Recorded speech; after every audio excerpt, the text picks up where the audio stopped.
Well, Brian O'Connor to Mississippi State has fans buzzing, and for good reason. But beneath the hype are there warning signs the program can't ignore. We're digging into the concerns you won't hear anywhere else.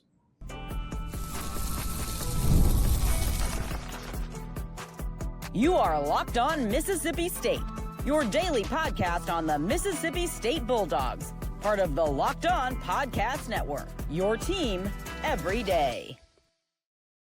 Thanks for making Locked On Mississippi State your first listen every single day, part of the Locked On Podcast Network, your team every day. Today's episode is brought to you by FanDuel. Right now, new customers can get $200 in bonus bets when your first $5 bet wins. Go to FanDuel.com. My name is Jaron Spor. I'm a national college football writer at Athlon Sports. That's Landon McBride. We got a packed show for you today. We talked all yesterday about all the positives of hiring Brian O'Connor, and there are many. But today we thought it would be fair to talk about some of the negatives, and there's not very many actually. So we did think it'd be fair to here's the pros. Yeah, here's the pros. Here's the cons. So we're going to get into that. Also, should there have been a more extensive search? And we'll kind of explain what we mean by that, because there weren't a whole lot of people interviewed for this job. So we'll talk about that. And then we'll end it with why we think this could possibly fail if all things, don't go perfectly in Starkville. But first, let's start with kind of the negatives of hiring Brian O'Connor. There aren't many. He's had a long, illustrious career. He's won a World Series. He's been to many World Series. He made Virginia a juggernaut. The biggest one I've seen is fans being fearful of his age. So, Landon, what say you about that?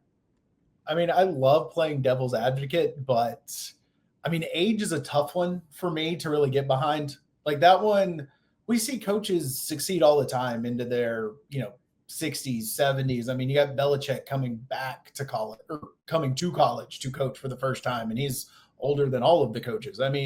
So it's hard. A good coach is a good coach.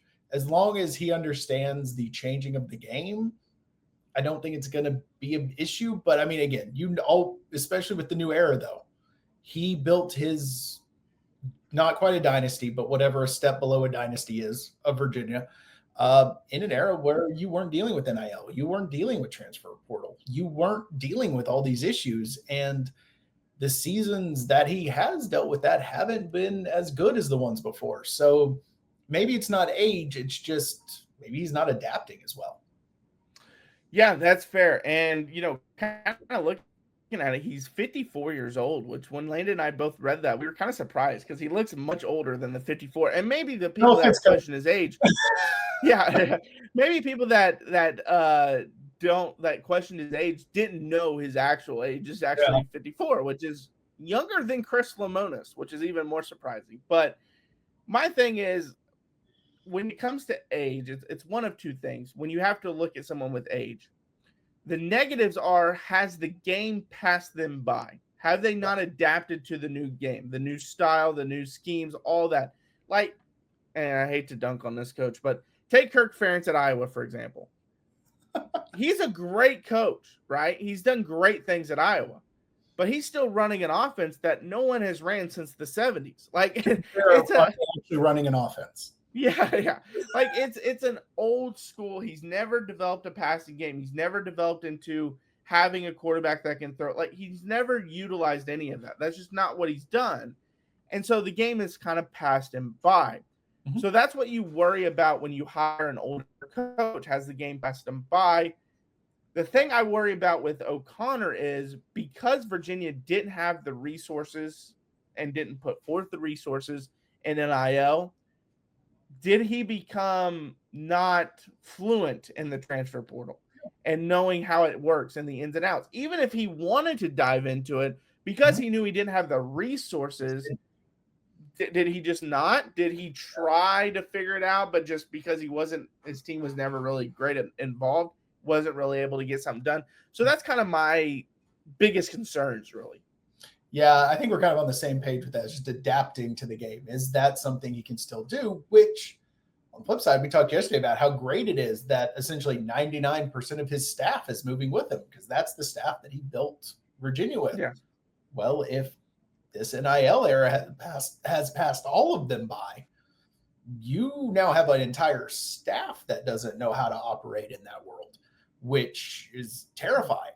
Because if it's just a head coach, sometimes assistants can be like, hey, no, we need to do this. We need to do that, and kind of pick up the slack and get you pretty close to where you need to be if the coach isn't on board with something like that. But I mean, his lead assistant had been there just as long as he has. They are there the same amount of time, another older coach. I mean, they're dealing with a lot. So that's the bigger concern to me, is that it is the same squad of people. And if it's passed him by, has it passed everyone by? Can they all adapt? Yeah, because that's one thing I will say. Like, if you find an older coach and the game is kind of passed them by, the one thing that can make up for that is they hire a lot of young staff that they know the ins and outs of the new era, the transfer portal, the NIL. They know how to connect with recruits. They know how to do all that. I just would worry about, like you said, bringing your complete staff over. One of them's been there 21 years, I believe it was, with him. Mm-hmm. Have they not had to deal with the transfer portal and things like that? Now, Mascara, who we all assume is coming with him, he should have transfer portal experience. And he's a little younger guy. I don't know off the top of my head how committed Wake Forest is to the portal, but they've had a really good program, so I would assume they at least dabble in it. He's a little younger. He's 48, so we're not really. But I mean, I'm just talking about from a resource standpoint. I would assume Wake Forest was a little more committed than Virginia, because Virginia, from what it sounds like, just really wasn't interested in shifting to this. Hold up and play ball. And it might have been one of those things where they're like, hey, and we've talked about this many times, football's the breadwinner. And I know they don't have a great football program, but they might be like, hey, we're putting all of our resources towards that. Yeah, that very well could be what's happening there. So hopefully it's an overblown, we're just playing devil's advocate, and it was more of a, I can't compete because of the resources, so I'm not going to kind of situation. I mean, we mentioned yesterday with players that are coming, the guy who transferred to Virginia from Florida. So it's not like he wasn't getting players. It's just maybe they weren't super deep into it because of the resources. So hopefully get somewhere with resources and you do adapt. And if Selman sees it not happening, maybe you promote someone, reassign someone within the whole athletic department to kind of be baseball's general manager, who handles all of that and just lets O'Connor do what won him all those games. See, and that's a good point that you mentioned about they have landed someone in the portal, so they've at least dabbled in it. So if you want to look at any positives, they're not like Dabo Sweeney, who was just reluctant to ever go in it. And now he's been more open this year and said he needed to be, but for a while he just didn't want to do it at all. And so it's not one of those things that they're just reluctant. They just might not have the resources. So you worry, has the game passed them by in terms of on the field, and has it passed them by off the field? I don't know. Only time will tell that one. We'll find out early about off the field, because he's going to have to replace a lot of guys through the portal. He's also going to have to figure out a way to keep the number 9 recruiting class, at least you would like to keep most of it in check. Obviously, I assume they're going to bring some of their number 16 ranked recruiting class with them, but you want to keep a lot of that number 9 ranked class in check. And so we're going to find out pretty quick about the off the field. Yeah, and I will say about the number 9 recruiting class, some of it is going to probably be out of his hands. I think the last I looked at like a top 100 board, 4 of the recruits were in that top 100, and I believe 3 of them were projected either first or borderline first round picks. So, I mean, if you got a high school kid who goes in the first, rarely are you going to be able to talk him out of going. So that part of it might kind of be out of his hands, unless NIL is really cooking and we are unaware of it. Yeah, for sure. All right, so coming up next, we're going to kind of talk about the search to find Brian O'Connor and end up hiring Brian O'Connor, and why we think there might have been a mistake made along the way. We'll talk about that. That's coming up next.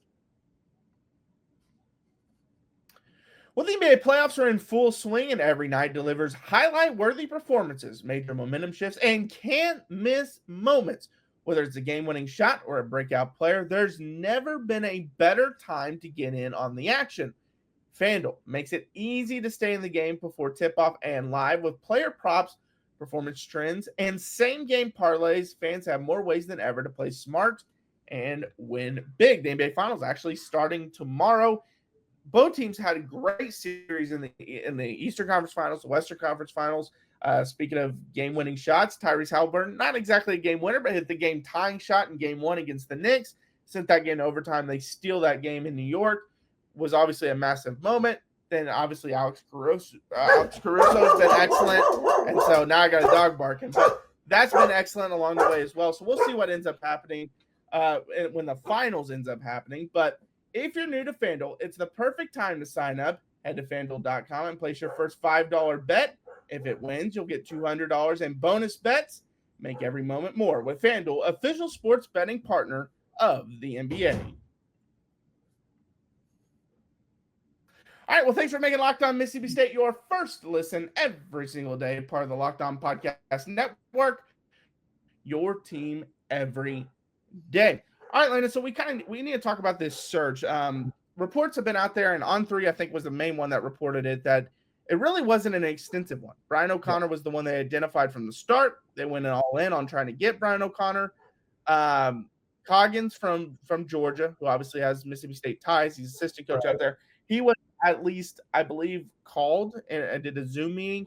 And now I'm blanking on his name, but Kansas's coach was one they really liked. Not sure entirely if they ever actually did an interview with him, but it was someone they liked as well. But other than that, there's not many names out there that have been listed. It was kind of only O'Connor.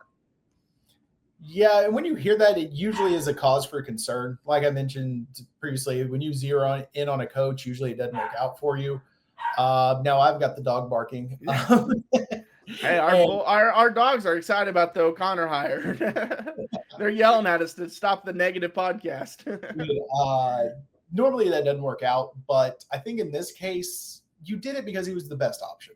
Now, you would have liked to see them, maybe conduct some interviews with Wazikowski or guys. I'm blanking on some of the other guys that we had kind of mentioned in that range where not on O'Connor's level, but those other guys with a lot of experience. You would have liked to see maybe some preliminary conversations with that.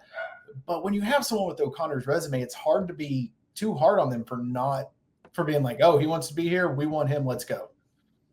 I think the difficult part for me to swallow is because you had so much time between the firing of Lamotis until you're hiring. You knew you weren't hiring until the season was over. So you knew you had this a large amount of time. Why not vet everyone you can? I mentioned then when the firing happened, the Kentucky coach possibly looking at him, Mingione, and they didn't. And it sounds like didn't even contact him. And Wazikowski was the guy that Landon and I liked the best. Didn't even contact him. You had all this time. Why not at least reach out and do some kind of interview with them and vet these guys? Because while O'Connor you felt was the best hire, what if you get into that interview and one of those guys blows you away? You just never know.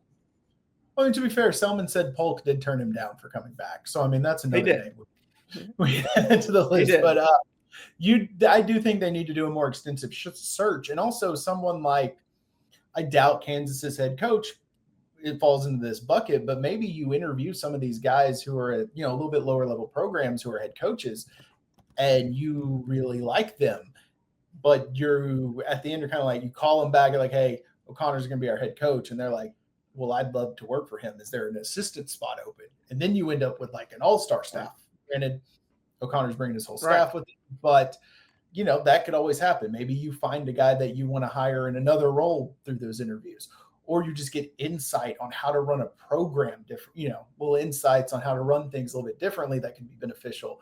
So even if you still have been in the same place, there's a lot that can be gained from talking to more people. So it's kind of disheartening they didn't do it, but I also see why they didn't, because it could have been, if we don't get this done, we're going to lose O'Connor. Yeah, right. And Dan Fitzgerald is Kansas's coach's name. I was blanking on it. But no, I mean, again, I don't think I want to preface this by saying, because I think it's great that if your number one target you were able to land, that's the goal. For every AD out there, general manager for professional sports, Your goal is whoever you identify as your top target is to land that target, and they did that. So that's props to them for that, regardless of how the process shaped out.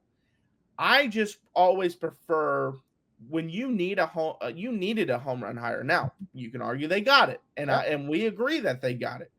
But you needed a home run hire. Zach Selman, you don't have this long track record of making these great hires.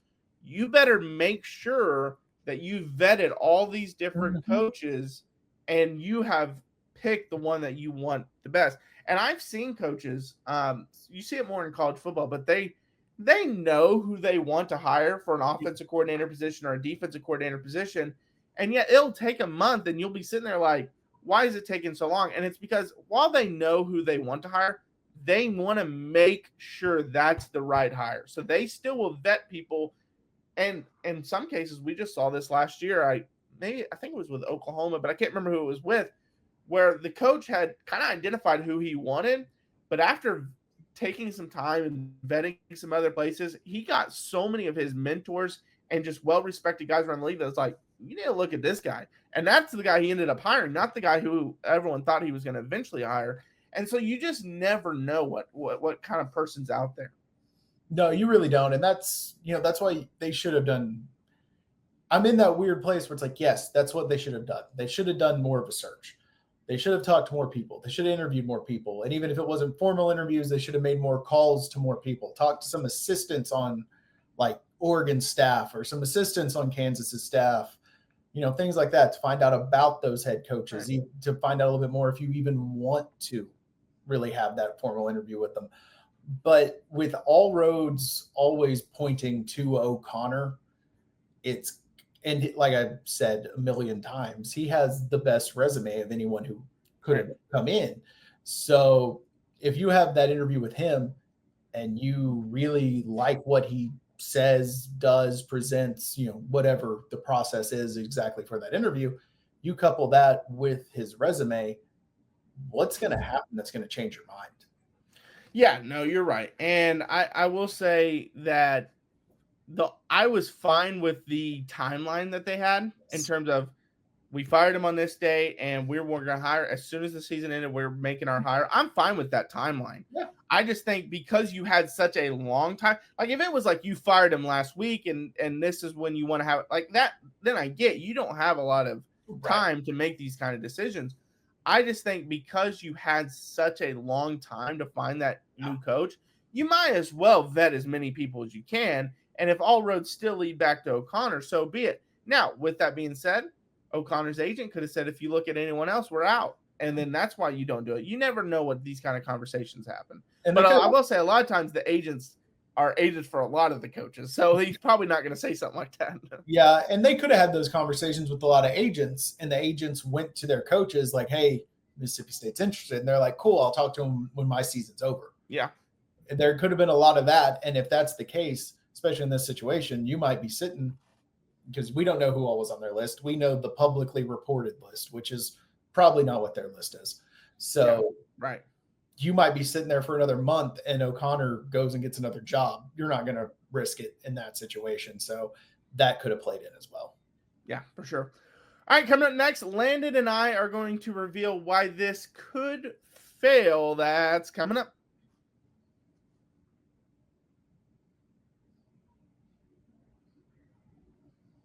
All right, well, thanks for being Locked On Mississippi State, your first listen every single day, part of the Locked On Podcast Network, your team every day. All right, Landon, why is this not a great hire? So it's hard to pin it all on the hire, but I think if you have like just the perfect storm of things that are already happening at Mississippi State, you have, as we've touched on, their NIL budget's not great. They're not spending. Now, the numbers aren't reported for baseball, but they're not spending a ton on football recruiting. So, they're not spending a ton on baseball recruiting. Right. And then you have that. And if O'Connor, the game, like we mentioned, we don't think the game's fully passed him by, but it might be on the way past.